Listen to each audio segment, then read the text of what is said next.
My beloved brothers and sisters, life is not always going to make sense. There will be moments where you feel lost. There will be days when the burden on your shoulders feels far too heavy to carry. There will be times when nothing goes according to your plan. And in those moments, you must remember one thing. Trust Allah with what you cannot control. Sometimes we think we are in charge. We try to control every outcome, every relationship, every situation. But what happens when it doesn't work out? When the things we tried so hard to fix only get worse? That's when we start to panic. We become anxious. We ask, why me? What did I do wrong? My brothers and sisters, we forget that we are not the planners of our own fate. The one who created you, who fashioned your soul, who wrote your story before you were even born, He is the one in control, and His plan is always better than ours, even when it doesn't make sense to us right now. There will be moments of difficulty, moments of pain. Perhaps your heart has been shattered. Perhaps you've lost someone you love dearly. Perhaps you've made dua again and again and you see no answer. You cry at night, you feel alone in a room full of people. And still you keep going. That's strength, that's sabr, that's silent endurance. It's not unnoticed. Allah sees every tear, hears every dua, and knows every beat of your aching heart. My beloved brothers and sisters, when a person falls ill, what's the first thing they usually do? Many people immediately think, let me take some medicine, maybe something I already have at home, I'll feel better soon. And yes, we are taught to use what is within our means. But here's the catch. When that doesn't work, panic slowly sets in. So they go to the doctor or they consult someone they trust. The doctor gives a diagnosis, prescribes medication, and they start the course. Psychologically, they feel relieved. Finally, I'm doing something about it. But what if even that doesn't help? What if the treatment doesn't seem to be working? At this point, my brothers and sisters, we need to take a step back and reflect. The reason why Allah allows a believer to go through these stages where nothing seems to work is not because He doesn't care. No, it's because He does care. He's drawing us back to the very first step we often forget, turning to Him. So many times a day we recite, Iyyaka na'budu wa iyyaka nasta'in. You alone we worship, you alone we ask for help. But when calamity strikes, where is that declaration? Where is our trust in Allah? The truth is, if we start off by depending solely on doctors or medication or our own intelligence or even what we read on Google, we're already missing the mark. There's nothing wrong with seeking help, but the mistake is relying on the means while forgetting the owner of the cure, Allah. A true believer understands that everything begins with Allah. Yes, we take the medication. Yes, we visit the doctor. But before all of that, we raise our hands and we say, oh Allah, guide me. Oh Allah, cure me. Oh Allah, make this easy for me. Because what good is physical healing if spiritually we are distant from our Maker? When you leave your home, don't you say, in the name of Allah, I place my trust in Allah. Then you lock the door, take the steps you need, but always knowing that success is only through Allah. The Prophet, peace be upon him, told us, any important matter that doesn't begin with Bismillah is cut off from blessing. Cut off. No barakah. Even if you achieve something on the outside, there's no peace, no contentment, because Allah was not in the equation. And today we're living in extremely difficult times. People are losing jobs, anxieties everywhere. Families are being torn apart. Loved ones are being buried. Health is declining. We're being shaken and we're wondering what is happening. Sometimes Allah causes all your plans to fail, not to break you, but to remind you that you never included Him in the plan. So the question is, have you placed Allah in your equation? We ask Him for help and He expects us to make an effort too. The Prophet ﷺ said, Work hard for what benefits you and put your trust in Allah. You want a job? You need sustenance? Don't just get up and walk into the world like Allah isn't part of the process. Wake up, pray your salah, make dua. Oh Allah, I'm stepping out today. Guide me to what is best. Then go out. Allah will guide your footsteps. But if you ignore Him, there will be no blessing in that job, that income, or that effort. And on the flip side, don't be from those who say, I trust Allah, and then sit at home expecting the job to land in your lap. That's not tawakkul, that's wishful thinking. The Prophet ﷺ taught us balance. You do what is in your control and trust Allah for what is beyond your control. A man once came to Umar bin Khattab, may Allah be pleased with him, after being caught stealing. When it was time for punishment, he said, how can you punish me? It was written for me to steal. Umar replied, and it was written that we would punish you too. You see, brothers and sisters, we all have a limited choice, and Allah will question how we used it. If everything was forced upon us, there would be no point in praying or doing good. But Allah gave us a choice to believe, to strive, to obey, to repent. So when you fall ill and the first thing doesn't work and the second thing fails and even the third attempt seems hopeless, know that it's not about the doctor or the medicine or the treatment. Those are only means. The cure lies with Allah. So many doctors themselves during major crises admitted, we've tried everything, we're doing what we can, but we don't know what else to do. Because ultimately the results are not in their hands. The same medication works for one person and fails for another. That is the power of Allah. Sometimes we go through difficulty, not because we've done something wrong, but because Allah wants something greater for us. When you're tested, when you feel like the walls are closing in, that's not the time to panic. That's the time to trust. That's the time to fall to your knees and cry out to the one who is in full control. Life will bring you stress, that's guaranteed. There will be moments where you sit alone staring at the ceiling, wondering, what's going on with my life? Everything feels out of place. The heart is unsettled. The mind won't stop racing. Anxiety becomes your silent companion. And in those moments, shaitan whispers, where is your Lord now? Where's the help you've been praying for? But my brothers and sisters, that is when your true belief is tested. Do you still trust Allah when you can't see the way? Do you still believe that He's a Rahman when life feels harsh? Do you still call on Him as Al-Wakil, the one who takes care of your affairs, when everything around you is falling apart? That's what true tawakkul is. It's not about trusting when things are easy. It's about holding firm when nothing makes sense. Yes, we get anxious. Even the prophets had moments of stress. Look at Musa alayhi salam.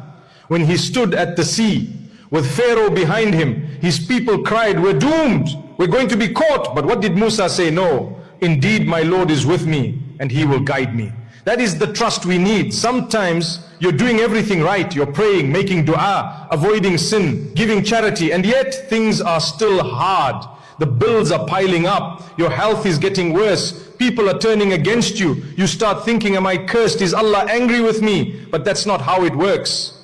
The Prophet, peace be upon him, was the most beloved to Allah, yet he buried his children. He was driven out of his home. He was called names. He faced hunger. He was injured, and yet he was the most blessed of all mankind.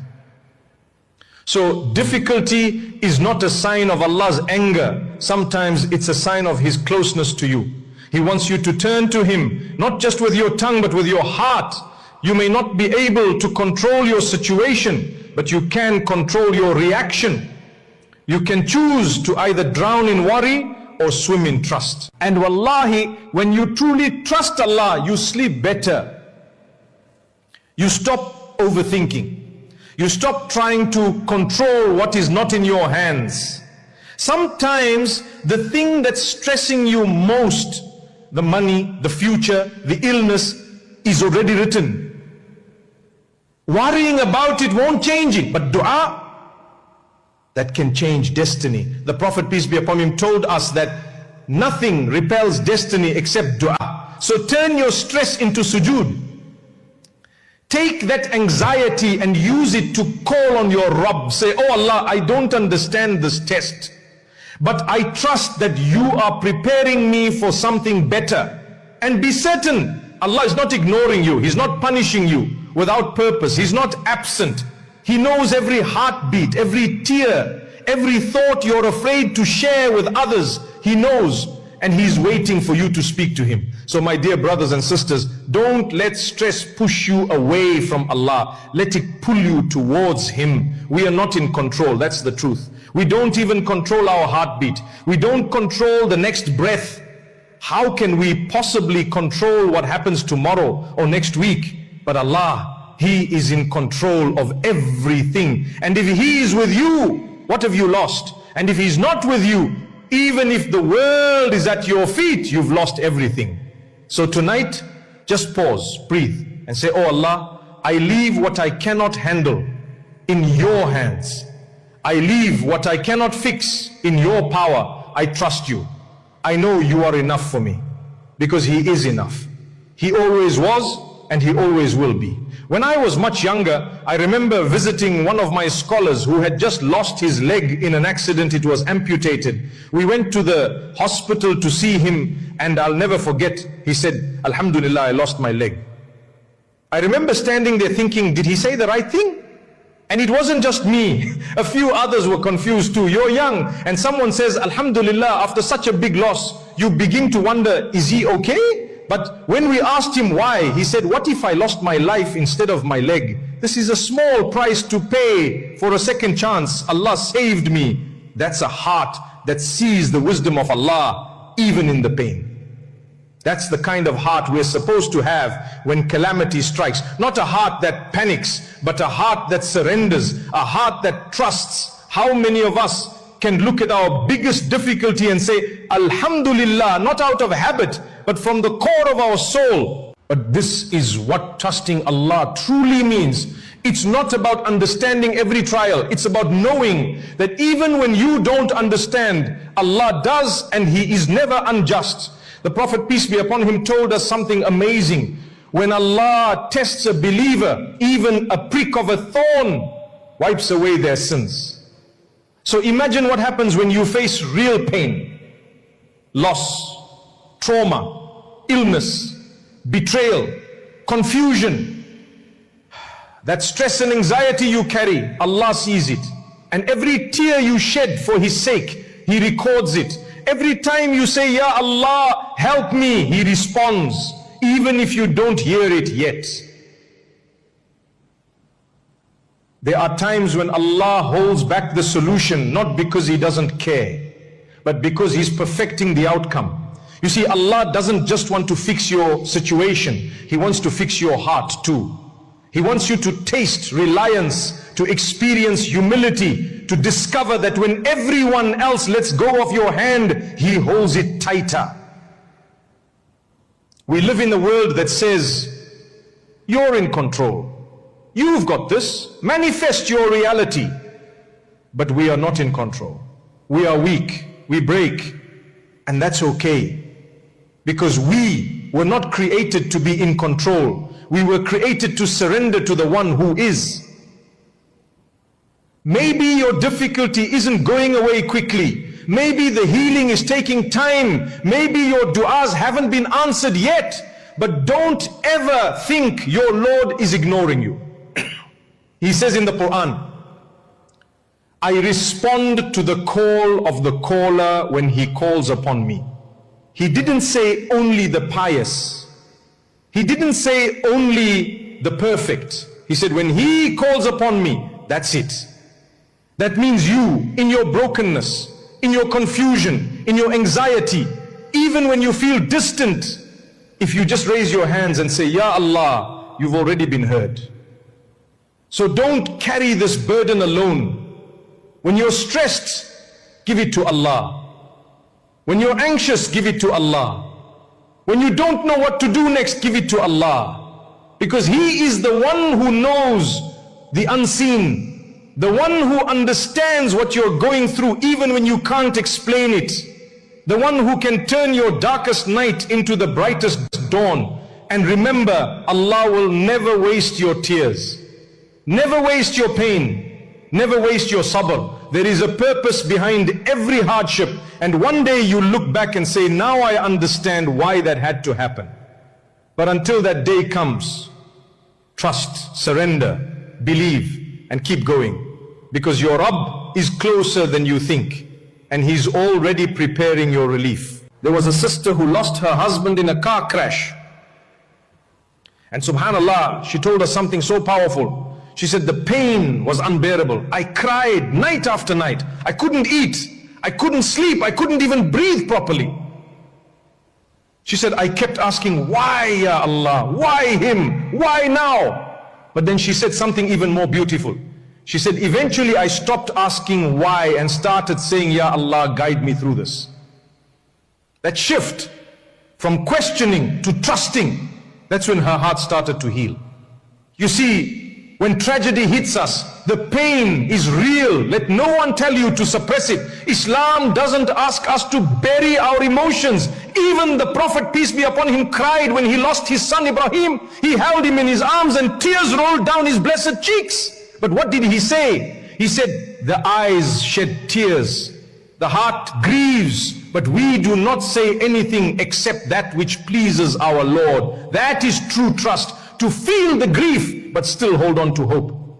To cry the tears, but still say, Alhamdulillah. So many of us suffer in silence. We carry burdens that no one sees, smiling on the outside, but breaking inside. You pray, you fast, you give charity, but that wound in your chest is still bleeding. And you wonder, when will this end? Will I ever feel okay again? The answer, my brothers and sisters, is with Allah. Only with Allah. The world may give you temporary comfort, but it is only Allah who truly heals the heart. Allah tells us in the Quran, indeed with a hardship comes ease. Not after hardship, with it. That means while you are hurting, while you are breaking, there's already ease hidden inside that difficulty. You just haven't seen it yet, but you will, bi-iznillah, you will. Sometimes we think trusting Allah means everything will get better immediately, but that's not always the case. Sometimes trusting Allah means believing that even if things don't get better, He will give you the strength to handle it. And that's a different kind of miracle, because strength is not the absence of pain. Strength is standing in prayer when your legs feel weak. It's raising your hands in dua when your heart feels shattered. It's saying Alhamdulillah when your world feels upside down. And don't think Allah doesn't notice that. Wallahi, He sees every second of your struggle. He hears the silent cries. He counts every heartbeat of pain, and He rewards you for it all, even if no one else sees it. You might feel like your life is out of control, that you've lost direction, but remember, you are not lost, you are being led to a place better than where you've come from. You just have to trust the one who's guiding you. Think about this. If Allah brought you to this moment, knowing how weak and broken you feel, then surely He's already written a way out for you. Allah does not abandon His servants, not you, not ever. He says, and whoever